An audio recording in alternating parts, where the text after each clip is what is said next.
నామం యొక్క గొప్పతనం అది. ఇప్పుడు ఆ కోణంలో మీరు పరిశీలన చేయండి. ఇప్పుడు ఆవిడ కొరిగింది ఈ మాట మీరు చెప్పగానే, ఇప్పుడు ఎన్నడూ భర్తృసుఖం ఎరగనటువంటి ఒక స్త్రీ దగ్గరికి వెళ్ళి ఎంత చదువుకున్నావమ్మా, ఎంత సంస్కారమమ్మా, ఎన్ని గొప్ప లక్షణాలు ఉన్నాయమ్మా, ఎంత అందగత్తెవమ్మా అన్నారనుకోండి, ఉత్తర క్షణంలో ఆవిడ పవిటితో కళ్ళు తుడుచుకుంటుంది. ఎందుకో తెలుసా అండి? ఆవిడ అంటుంది అడవినగాచిన వెన్నెల నా అందం అంటుంది. ఎందుకు అంటే ఆవిడ గుణములు కాని, ఆవిడ సంస్కారం కాని, ఆవిడ భక్తి కాని, ఆవిడ పతిని అనుగమించేటటువంటి విధానం కాని, ఆవిడ సౌందర్యం కాని, ఆవిడ భర్తని పక్కన కూర్చోబెట్టలేకపోయి అందుకు ఏడుస్తోంది ఆవిడ. అన్నీ ఉన్నాయి. ఇవన్నీ ఎవరి చేత భోగింపబడాలో వాడు పక్కన లేడు. ఇప్పుడు అది ఆవిడ ఓడిపోయాను అని ఏడుస్తోంది జీవితంలో. ఒక ఆవిడికి ఏమీ తెలియదు, కానీ భర్త ఎప్పుడూ పక్కన ఉంటాడు, ఎప్పుడు సరదాగా సంతోషంగా పక్కన కూర్చుని ఉంటాడు. ఇప్పుడు ఆవిడ నిత్య సంతోషంతో ఉంటుంది. ఎందుకని? చాలు, నా భర్త మనసు నేను గెలుచుకున్నాను. ఇప్పుడు మీరు ఈ నామం చెప్తే అమ్మవారు సంతోషించాలా, అమ్మవారు బాధపడాలా? చాలా జాగ్రత్తగా ఆలోచించండి. ఇప్పుడు నేను చెప్పిన కోణంలో ఆలోచించాలి. పద్మరాగ శిలాదర్శ పరిభావి కపోలభూ అన్నాను నేను.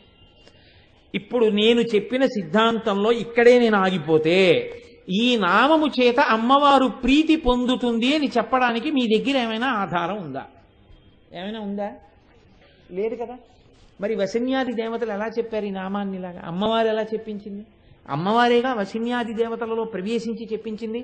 వాక్కు ఎక్కడున్నా వైదికమై 10 మందిని ఉద్ధరించే వాక్కు ఎవరు పలికినా ఆ వాక్కు అమ్మవారిదే. పూల తోటంతా నాదైనప్పుడు ఇక్కడ చామంతి మొక్క పూసిన పూలు నావే, అక్కడ గులాబీ మొక్క పూసిన పూలు నావే. శంకర భగవత్పాదులు చెప్పినా అమ్మవారే చెప్పింది, వసిన్యాది దేవతలు చెప్పినా అమ్మవారే చెప్పింది, పోతన గారు చెప్పినా అమ్మవారే చెప్పింది. ఎవరు చెప్పినా అమ్మవారే చెప్తోంది. దుర్వాసో మహర్షి ఆర్యా ద్విషితి చెప్పినా ఆవిడే చెప్పింది. మూక పంచశతి మూకశంకరులు చెప్పినా ఆవిడే చెప్పింది. చంద్రశేఖర పరమాచార్య స్వామి వారు అనుగ్రహ భాషణం చేస్తే ఆవిడే చెప్పింది. కోటేశ్వరరావు ఇవాళ 4 మాటలు మాట్లాడితే ఆ తల్లే మాట్లాడింది. కాబట్టి ఇప్పుడు పద్మరాగశిలాదర్శ పరిభావి కపోలభో ఆవిడ స్తోత్రము అని మీరు ఎలా చెప్పగలుగుతున్నారా నామాన్ని? పరిశీలనం చేయండి. కాబట్టి నేనంటాను ఆ నామము ధ్యాన సంబంధము అంటాను. మీరు బాగా ధ్యానం చేస్తే తప్ప మీకు అందదు.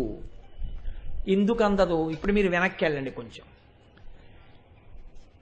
ఈ అందం ఎంత గొప్పదని మీరు చెప్తున్నారో, ఈ అందం ఒక్క అందానికే ఒక ప్రత్యేకత ఉంది. ఏమిటా అందం? ఇది కాలమునకు కూడా వశం కాని అందం. ఎంత అందము కాలమునందు పోవచ్చు, ఈ అందం కాలంలో పోయే అందం కాని అందం అమ్మవారిది. ఇంత అందం ఇప్పుడు కాదు, ఒకప్పుడైనా శివుణ్ణి కూర్చోబెట్టగలిగిందా? వెనక్కి వెళ్ళండి ఒకసారి. ఎప్పుడు ప్రయత్నించింది ఆవిడ అసలు శివుణ్ణి తనవాడిగా చేసుకుందామని? తన ప్రయత్నం వదిలేయండి, శివుడిని ఆవిడవాడిగా చేద్దామని ప్రయత్నం ఎవరు చేశారు? మన్మధుడు చేశాడు కదండి. మన్మధుడు ఒకానొకప్పుడు దేవతలందరూ ప్రార్థన చేశారు, అమ్మవారిని అయ్యవారి వస్తువుగా మార్చు, ఆమె యందు అనురక్తి కలిగేటట్టుగా చెయ్యి అన్నారు. ఆమె యందు అనురక్తి కలిగేటట్టుగా చెయ్యవలసిన అవసరం ఎందుకు వచ్చింది? అసలు ఆ అనురక్తి కలగాలని హిమవంతుడు తీసుకొచ్చి పార్వతీదేవిని ఆయన దగ్గర వదిలేడు. కానీ ఆయనకు అనురక్తి కలగలేదు కాబట్టి శివుడు అయ్యాడు. అనురక్తి కలగట్లేదు కాబట్టి, అనురక్తి కలగకపోతే కొడుకు పుట్టడు కాబట్టి, పుట్టకపోతే తారకాసురుడు పరిమార్చబడడు కాబట్టి, అనురక్తి కలగడానికి లోకంలో ఉన్నది ఒక్క ఔషధం, నీ బాణమే. అందుకని నువ్వు బాణం వెయ్యి అన్నారు మన్మధుణ్ణి. ఇప్పుడు మన్మథ బాణం వేసిన తరువాత స్త్రీ యందు అనురక్తి కలగని వాడొకడు ఉన్నాడని లోకంలో ఎవడు లేడు. ఎవడికైనా అనురక్తి కలిగింది. అలా మినహాయింపబడిన వాడొకడున్నాడు అన్నవాడు లేడు లోకంలో. కాముడి యొక్క బాణం పడితే ఎంత తపస్సు చేసుకుంటున్నవాడు భ్రంశమైపోయాడు శివానుగ్రహం ప్రసరించనంతసేపు. మరి శివుడేమయ్యాడు? బాణం ఒక్కటేశాడు, ఇంకా మిగిలిన 4 వేయలేదు, ఆ మన్మధుణ్ణి కాల్చేశాడు. అంటే అమ్మవారి యొక్క బుగ్గలకి, అమ్మవారి యొక్క సౌందర్యానికి పరమశివుడు లొంగకపోవడం అన్నది ఇప్పుడేనా? ఎప్పుడో మొదలైందా? ఎప్పుడో మొదలైంది దీని కథ. మీరు చూడండి, ఇది మీరు లోక సాధారణమైన విషయాన్ని ఎలా పట్టుకుంటారో అలాగే పట్టుకోవాలి. ఒక పెద్ద మనిషి దగ్గర ఒక ఆవిడ ఏడుస్తోంది అనుకోండి, ఆయన నాతో సరిగ్గా ఉండట్లేదండి అస్సలు అని. ఇలా అమ్మ మీ పెళ్ళైనప్పటి నుంచేనా ఈ మధ్యనేనా అని అడుగుతారు పెద్దవాళ్ళు. లేదండి పెళ్ళైనప్పటి నుంచి ఆయన ఇదే వరుస అందనుకోండి. పెళ్ళైనప్పటి నుంచి ఇలా ఇదే వరుస అయితే అసలు పెళ్ళి ఎందుకు చేసుకున్నట్టు? ఇప్పుడు అక్కడికి వెడతారు కదండి, వెనక్కి వెడతారు కథ. ఇక్కడ అంతే, మీరు వెనక్కే వెళ్ళాలి ఈ నామాన్ని ఆధారం చేసుకుని. ఇది ఎప్పటి వరుస? పెళ్లికి ముందా పెళ్ళైన తర్వాత? పెళ్లికి ముందు నుంచి ఇదే వరుస. మరి మీకు పెళ్ళి ఎలా అయిందమ్మా? పెళ్ళి ఎలా చేసుకున్నాడు? ఇక్కడికి రండి, ఇక్కడుంది తమాషా అంతా. మరి పెళ్లి ఎందుకు చేసుకున్నాడంటే బాహ్యమైన అందం చూసి చేసుకోలేదు.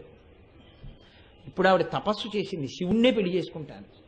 ఆ చేసుకున్నప్పుడు అపర్ణ అయిపోయింది, ఆకులు తినడం కూడా మానేసి ఘోరమైన తపస్సు చేస్తే బాహ్య సౌందర్యం అంతా క్షీణించిపోయి ఆవిడ చీపురు పుల్లలా అయిపోయి మహాసౌందర్య రాశి అంతఃసౌందర్యం చేత తయారైంది. ఇప్పుడు కూడా పోని పెళ్లి చేసుకున్నాడా? బ్రహ్మచారిగా వచ్చి శివనింద చేశాడు తానే, శివుడే. అబ్బెబ్బే వాడితో నీకు పెళ్ళేటమ్మా అన్నాడు. శివనింద చేస్తే నిన్ను కూడా శపిస్తానంది. అప్పుడు శివుడిగా కనపడ్డాడు. శివుడిగా కనపడి పెళ్లి చేసుకున్నాడు. ఇప్పుడు చెప్పండి, అమ్మవారు పరమశివుణ్ణి పెళ్లి చేసుకోవడంలో అమ్మవారి తపస్సే సాధనమై అయ్యవారిని గెలుచుకుందా? మన్మధుడి యొక్క బాణాల వల్ల అందరికీ పతి దొరికినట్టుగా పత్నికి దొరికాడా ఇక్కడ? అలా దొరకలేదు. మన్మథ బాణములు ఈవిడ పెళ్లి యందు మార్గములు కావు. ఈవిడ తపస్సు, ఈవిడ అంతఃసౌందర్యము ఆయనని పతిగా చేసుకోవడానికి మార్గమైనది. అందుకు పెళ్ళయింది. బాగుందండి. మరి మన్మథుడేమయ్యాడు? మీరు ఈ ఒక్క నామాన్ని చాలా జాగ్రత్తగా వెనక్కి అడుగులేయాలి. మన్మథుడేమయ్యాడు? అప్పుడు మన్మథుడు కాలిపోయి ఉండుంటే పార్వతీదేవి కాబట్టి తపస్సు చేసి శంకరుణ్ణి వివాహం చేసుకుంది. మరి ఆ తర్వాత చాలా మందికి పెళ్లిళ్ళయ్యాయి, లోకం ఉత్పత్తి అయింది, కొడుకులు పుట్టారు, మనవలు పుట్టారు, మునిమనవరాళ్ళు పుట్టారు, జాతులు వర్ధిల్లాయి, వంశాలు వర్ధిల్లాయి. అంటే మన్మధుడు బతికే ఉన్నాడు కదా. మన్మధుడు బతికే ఉంటే అసలే ఒక పట్టాన లొంగని వాణ్ణి అంత జాగ్రత్తగా ఆవిడ తన తపస్సుతో గెలుచుకుని భర్తను చేసుకుంది. ఇప్పుడు ఆయన కాల్చేసిన ఆవిడ్ని ఈవిడ బతికించేసింది అనుకోండి. వెంటనే ఆయన ఏమంటాడు అంటే, నే కాల్చేవాడిని నువ్వు బతికించేదని వినాను, మళ్ళీ తపస్సులోకి వెళ్ళిపోతాడు. ఆయన ఏమన్నా అంతకన్నా తపస్సు చేసుకుంటాడు. ఆయనకి వైరాగ్యం తొందరగా వస్తుంది. అబ్బబ్బా ఈ పాటి దానికి సంసారాలు ఎందుకంటాడు, హిమాలయాలకు వెళ్ళిపోతాడు, చక్కగా ఇలా దండం మీద చెయ్యెట్టుకుంటాడు, కమండలం పక్కన పెట్టుకుంటాడు, అలా హాయిగా కూర్చుంటాడు. ఏ సనక సనందనాదులు లాంటి వాళ్ళతోటే మాట్లాడతాడు. ఇక ఎవ్వరి వంక చూడడం. మరి ఎలా బతికించింది? ఇది పెద్ద తమాషా కదండి. ఇలాంటి మొగుడితో వేగి సంసారం చేయడం అంటే ఆ తల్లి గొప్పతనం అండి. ఆ ఒక్క నామంతో ఆవిడ యొక్క గొప్పతనాన్నంతటినీ తీసుకురావడం ఆ నామం యొక్క వైభవం. పెళ్లి చేసుకోవడమే అంత గొప్ప అయితే మన్మధుణ్ణి బతికించడం ఇది ఎవరు చెప్పాలి? ఎలా జరిగిందో దీన్ని చెప్పాలంటే ఒక్క జగద్గురు శంకరాచార్య స్వామి వారికి మాత్రమే సాధ్యం. అందుకని మీరు మళ్ళీ సౌందర్యలహరిలోకి వెళ్ళండి. ఆయన అంటారు, ధను పౌష్పం మౌర్వీ మధుకరమయీ పంచవిశిఖ వసంతు సామంతో మలయమరుదాయోధనరద తథాప్యేక సర్వం హిమగిరిసుతే కమపి కృపాం అపాంగతే లబ్ధ్వా జగదిదమనంగో విజయతే. ఈ శ్లోకానికి ప్రాణం ఎక్కడుందో తెలుసా అండి? చిట్ట చివరి పాదంలో ఉంది. చిట్ట చివరి పాదం చిట్ట చివర శంకరాచార్యులు వారు ఏమంటున్నారు? అమ్మవారి యొక్క కడగంటి చూపు చేత బతికినటువంటి మన్మథుడు ఎవరిని గెలవడానికి సమర్థుడయ్యాడు? జగదిదమనంగో విజయతే. జగత్తుని గెలవడానికి మాత్రమే పనికొచ్చింది ఆ సమర్థత. అప్పుడైనా మన్మథుడు మళ్ళీ పుట్టి శివుణ్ణి గెలిచాడా? గెలవలేదు.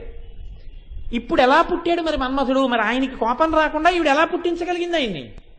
ఇది శంకరాచార్యుల వారి యొక్క శ్లోక చమత్కారం. బలహీనత మన్మధుడిది చెప్తూ బలం అమ్మవారికి చెప్తున్నారు ఆయన. ఇది మీరు పట్టుకోగలగాల ఆ శ్లోకాన్ని. ధను పౌష్పం, పుష్పములతో కూడినటువంటి ధనస్సున్నవాడు మన్మధుడు. అసలు మన్మధుడు పుష్పధనస్సు పట్టుకున్నాడని ఎక్కడుందండి? అసలు ఈ శ్లోకం మొదలెట్టగానే, ఈ విచారణ మీరు చెయ్యడం మొదలు పెట్టగానే పుస్తకం మూసేసి, అయ్యి బాబోయ్ ఇదేమిటండి ఈ శ్లోకం ఇలా ఉందని మళ్ళీ ఏ పండితుడి దగ్గరికో వెళ్ళాలి. వెళ్ళి మన్మధుడు చెరుకు విల్లు కదండి పట్టుకుంటాడు, చెరుకు విల్లే మన్మధుడు పట్టుకుంటాడు, చెరుకు విల్లే అమ్మవారు పట్టుకుంటుంది. తప్పసలు పుష్పధనస్సు ఎప్పుడు పట్టుకున్నాడు మన్మధుడు? మరి శంకర భగవత్పాదులు జగద్గురువులు కదా, మహానుభావుడు కదా, ధను పౌష్పం అన్న మాట ఎలా రాశారు? పుష్పధనస్సు మన్మధుడు పట్టుకున్నాడని ఎలా రాశారు? చెరుకు విల్లు కదా పట్టుకున్నాడు. అంటే ఆయన శంకర భగవత్పాదులు ఉత్తినే ఏ మాట అనరు. మీరు మళ్ళీ ఆలోచన చేస్తే ఆ ధనస్సు పుష్పములతో కూడిన ధనస్సే. మన్మధుడు పుష్పములతో కూడిన ధనస్సు కూడా పట్టుకుంటాడు అని ఎవరు చెప్పారు అంటే అమరకోశం చెప్పింది. అమరకోశం ఏది చెప్పిందో అది పరమ సత్యం. కాబట్టి ఆయన పుష్పధనస్సుతో ఉంటాడు అన్న విషయాన్ని అమరకోశం చెప్పింది. ఒక్కొక్కరి దగ్గర 4-5 ధనస్సులు ఉంటాయి. మన్మధుడు చెరుకు విల్లు పట్టుకుంటాడు, పుష్పధనస్సు పట్టుకుంటాడు. ఇప్పుడు పుష్పధనస్సు పట్టుకున్నాడు. ధను పౌష్పం మౌర్వి మధుకరమయీ. ఆ అల్లెత్రాడో తుమ్మెదలతో చేయబడినటువంటి అల్లెత్రాడు. అల్లెత్రాడు స్థితిస్థాపక శక్తితో ఉండాలి. ఎందుకంటే దాన్ని ఆకర్ణాంతము లాగుతారు, అంటే ఇలా చెవి వరకు లాగుతారు ధనస్సుని, లాగి బాణం వదులుతారు.